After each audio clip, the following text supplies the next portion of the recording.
증시 대담 시간입니다. 간밤에 미 증시는 미국의 소비자 물가 지수와 국채 금리를 이겨냈습니다. 그 이겨낸 배경에는 단연 이제 AI 성장이 있었는데요.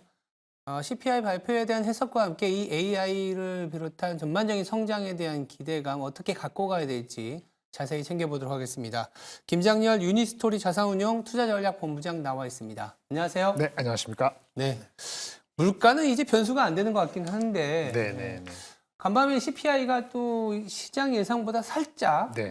높게 나왔습니다. 이 부분부터 좀 해석을 하고 연준의 정책 스탠스 네. 간단하게 한번 짚고 넘어가 볼까요? 네, 일단은 헤드라인하고 근원이 YOY 기준으로 3.2, 3.8 이렇게 나왔습니다. 네. 그러니까 원래 예상보다는 0.1%포인트 높아서 일견 다시 또 이제 금리 인상, 금리 인하 미뤄지는 거 아닌데 봤지만은 사실은 근원을 먼저 보고 근원 3.8이라는 게 예상보다 높았습니다만은 전월의 3.9보다는 내려갔다. 네. 뭐 이렇게 좀 추세를 보는 것 같고요.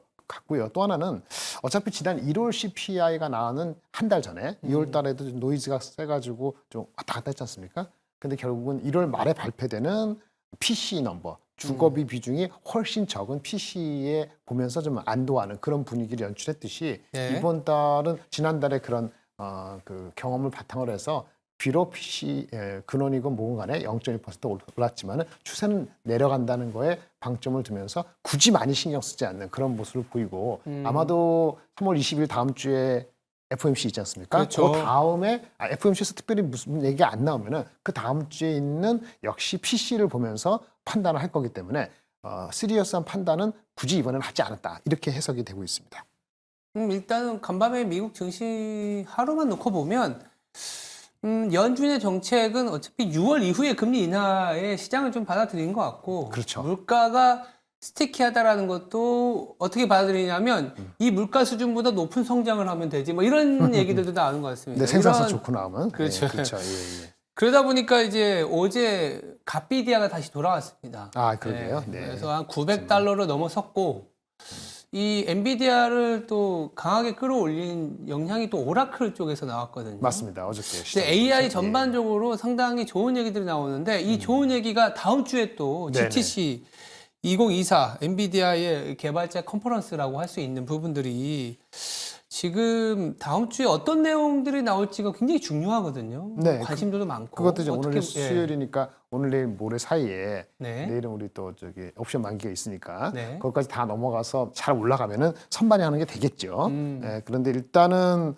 3일이 걸쳐 나오는데 우리나라 시간으로는 18일 오후니까 19일 날부터 영향을 미칠 것 같습니다. 다음 주 화요일부터. 일단은 가장 중요한 거는 지금 2분기부터 채용되기로 하는 H200이 가장 중요하죠. 아주 표면적으로는 H200이 HBM3E 지금 삼성전자하고 마이크론이 둘 다 했다. 그렇죠. 하이닉스에서라고 한 몇 주 전에 해서 소용돌이를 한번 치려고 했던 거 HBM3E고 HBM3E 최신 버전이 들어가 같이 짝꿍이 되는 게 H200이라는 얘네의 GPU란 말이에요. 그래서 이 H200이 이제는 그 그레이스 CPU하고 하퍼 GPU, 우리는 하퍼라고 하는데 GPU와 결합된 마지막 아마 버전이고요. 근데 요것이 아마 내년도까지 생산의 주력으로 떠오를 제품이기 때문에 그리고 또 12단 이렇게 올라가는 거기 때문에 매우 중요하다고 느껴져서 이거 채용에 대해서 어떤 그 좀 구체적인 얘기를 하는가. 근데 스펙은 다 나왔기 때문에 새로운 건 없고 거기에 맞춰서 삼성하고 하이닉스라든지 특히 삼성, 마이크론이 나오는 제품이 어떻게 짝꿍이 되는지 삼성하고 마이크론도 별도로 또 무슨 얘기를 할 거란 말이에요. 그거가 강점이 되고 있습니다. H200은 생산성의 이슈가 되는 거고요. 두 번째는 이제 올해 말이나 이제 제품이 이제 공식적으로 나올 것 같은데 그 기본적인 그 소개를 해줄 수 있다고 보여지는 것이 아키텍처가 바뀝니다. 블랙웰이라는 코드명으로 하는 4세대 설계 제품으로서 B100이 들어가는데 이거는 스펙에 대해서 여러 가지 아직 확실치가 않기 때문에 스펙과 출시 시기에 대해서 나오는 게 더 중요할 수 있겠죠. 만약에 오늘 내일 모레 사이에 주가가 오른다면은 B100을 포함하는 기대치가 반영된 것인지 아니면 뭐 다른 것인지 거기에 따라서 왔다 갔다 할 것 같은데 일단 B100이 잘 나오는 것이 스펙이 좀 쌈박하게 나오는 것이 매우 중요할 것 같고요.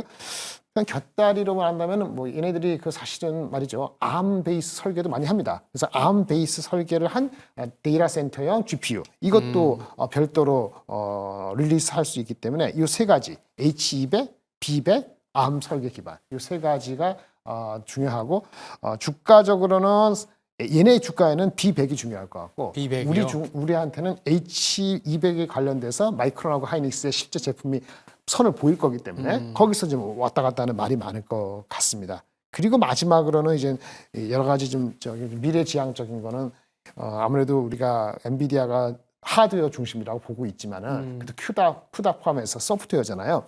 인공지능의 전반적인 관련 기술들을 좀 패키지로 보여줄 가능성이 있는데 이거는 구체적이진 않습니다. 운송 시스템, 모빌리티, 자율주행차는 아니고 아니면 헬스케어, 사이버 보안 등에 대해서도 뭔가 언급이 있기를 생각하고 있고요. 여기 사람들 30만 명 오고 세션이 몇백 개거든요. 그렇기 때문에 정확히 뭐가 될지 모르지만 그런 것도 얘기가 될 수 있고 우리가 좀 구체적으로 아는 거는 옴니버스죠.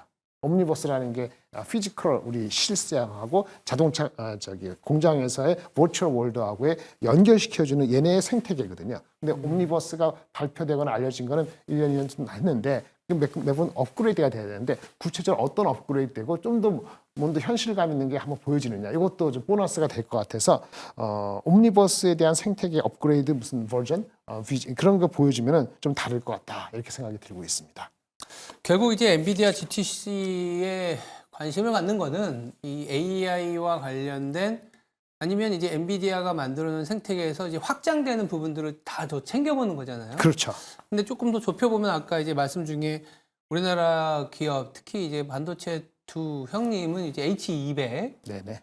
HBM3E 네. 지금 뭐 마이크론은 양산을 했다 뭐 저기 엔비디아와도 뭐 하고 있다고? 거론을 하면서 네, 했고 네. 삼성전자도 이제 24기가 쪽 이제 수요를 네, 그렇죠. 잡으면서 양산할 거다 이런 얘기들이 나오는데 네네. 자연스럽게 결국 엔비디아의 주가를 보고 엔비디아의 GTC 일정을 보는 이유는 국내 주식을 좀 어떻게 바라볼지. 네네. 삼성전자 이제 SK 하이닉스에 대한 얘기를 좀 해봐야 될 것 같은데 네네. 뭐냐 표준 반도체 기술 표준에 대한 얘기도 있고 이거는 네. 이제 선점에 대한 얘기고 그렇죠. 어떻게 보세요? 지금 삼성전자 어제 이제 잠깐 반등은 나왔지만 네네네. 이 GTC를 앞둔 삼성전자와 SK 하이닉스 당연히 SK 하이닉스 쪽에 더 시선이 갈 수밖에 없는데 그렇죠. 둘 다에 대한 얘기를 좀 해봐야 될 것 같아요. 수요가 좋다는 거는 이젠 다 아는 것 같아요. 왜냐하면 어저께 아까 전에 말씀하셨지만 저기 앵커님께서 오라클이 실적 발표되고 나서 오늘 본자 10% 넘게 올랐죠. 네, 데이터 센터 쪽. 네, 데이터 센터 차세대, 2세대 아키텍처 어쩌고저쩌고 네네네네. 수요가 서플라이를 영어로 substantially 엄청나게 상당하게 수요가 공급을 초과한다 그랬거든요. 근데 공급이 이제 없다는 계속 늘려야 된다는 그래, 거죠. 공급이 없다는 그렇죠. 얘기죠. 두 가지 똑같은 게 이제 엔비디아에 들어가는 거거든요. 수요는 좋은데 공급이 없다. 근데 삼성전자하고 그다음에 하이닉스하고 마이크론하고 그건 HBM이죠. 그다음에 TSMC가 하는 코웍스 캐파. 네. 그 캐파가 벌써 다 알려져 있어요. 근데 문제는 정확히 모르는 게 그 캐파가 가동돼서 나오는 물량이 수율하고 그렇죠? 이걸 정확히 모르는 거란 말이에요. 이게 부족하다는 걸 보여주는 거죠. 공급이 부족하다. 그 공급이 해결될 것 같지 않다는 게 이슈예요. 삼성전자 뭐냐? 수요는 많으니까 니네가 들어간다고 하이닉스하고 경쟁하고 갉아먹는 게 아니고 네가 제대로 만들기만 하면은 이렇게 수요가 100인데 공급이 한 70밖에 안 되는데 네가 들어와서 90을 채우면 되는 거 아니야? 이런 개념으로 하게 되면은 둘 다 올라갈 수 있죠. 하이닉스가 미리 올라갔기 때문에 그래서 삼성전자에서 약간 보험성 성격에도 익스포즈를 가져가자라는 투자가들이 좀 생길 수 있는 여지가 생겼다는 게 첫 번째입니다. 그러니까 수요가 있다. 네가 만들다고 해서 둘이 싸워가고 가격이 내려가는 이런 건 아니다. 당분간은 이런 게 가장 큰 거라고 보여지고요. 최소한 근데 그게 기본적인 건데 왜 사람들이 그걸 못 믿냐면요. 네. HBM AI 말고는 다른 쪽은 안 좋아요. 그러니까 삼성전자가 주력으로 삼성전자가 D램에서 1등이지만 사실은 정확히 말하면요. D램에서도 PC하고 노트북에서 1등이고요. 압도적으로 1등이고 서버 드램에서는 하이닉스가 1등으로 바뀌었습니다. 지난 분기부터. 이게 이제 밸류에이션의 차이인 거죠. 네, 그렇죠. HBM 말고 일반 서버 DDR에서도 바뀌었어요. 그래서 마켓쇼가 이제 이게 꽤 까리까리하게 진 거거든요. 그래서 이 일반 D램 쪽의 수요가 빨리 올라오지 않고 오히려 재고가 약간 더 늘었다는 얘기가 있거든요. 지금 2월 달 이후로. 그러다 보니까 D램 가격이 혹시라도 3분기나 2분기 들어가면 수그러드느냐는 건데 근데 HBM 자체의 그 캐파를 활용하는데 웨이퍼당 다이 수가 워낙 로스가 많아서 그 이쪽 넌 D램 쪽에 수요가 좀 늦게 올라오더라도 전체적으로 봤을 때는 D램 평균 가격이 올라가는 거예요. 그게 숫자로 보이는 거기 때문에 아마 이번 분기 1분기 실적이 매우 중요할 것 같습니다. 그런데 삼성 하이닉스는 올라왔는데 삼성전자의 기대치는 낮았는데 최근에 조금 꿈틀꿈틀거리는 것이 어쩔 수 없이 DDR 이런 쪽에도 마진도 괜찮다라고 싶어서 하이닉스만큼 30 몇 프로는 아니더라도 D램이 마진이 그래도 10% 후반 20% 되는 거 아니야? 그러면 이번에는 컨센서스보다 나쁘지 않아. 이런 생각이 드니까 나쁜 뉴스 다 발언됐고 다 반영된 게 아니고 TSMC고 파운드리에서 마켓시어 11% 이런 것도 반영된 상태에서 수요가 이렇게 좋으면은 레거드 주가가 한번 가는 거 아니야라는 생각이 드니까 이렇게 하이닉스로 삼성전자로 간다고 보시면 되고요. 이 모든 아까 HBM 수요가 좋다는 것이 단기 이번 분기가 아니고 연말 내년 연초까지 될 수 있을지 모른다는 생각을 갖게 된 것이 뭐가 있냐면은 아까 규격 얘기했는데 웨이퍼 두께 있잖아요. 두께를 J100에서 높이를 완화시켜줬어요. 높이를 낮춰 상태로 계속 가면은 하이브리드 본딩이라는 새로운 기술을 채용해야 되는데 그 채용을 굳이 빨리 하지 않아도 된다는 식으로 해줬는데 그건 뭐냐? 수요가 좋기 때문에 공급을 못 받기 때문에 공급을 완화하려면은 그렇죠? 기존 기술을 그냥 활용하는 것이 낫다는 삼성 하이닉스의 얘기가 아니고 그 수요처에서 그런 얘기를 한 거나 마찬가지라 이렇게 보셔야 되기 때문에 이 공급이 그렇게 빨리 올라갈 가능성은 실질적으로 업계에서는 거의 올해까지는 안 보는 거라고 저는 보여지거든요. 그러면 아마도 주가는 수요가 우리 흔히 얘기했었던 무슨 테슬라 전기차처럼 우리가 사느냐 안 사느냐에서 좌우되는 그런 수요가 아니기 때문에 공급이 떨어지는 것이 더 도미넌트해서 시장을 이끌고 간다. 저는 이제 그렇게 보고 있습니다.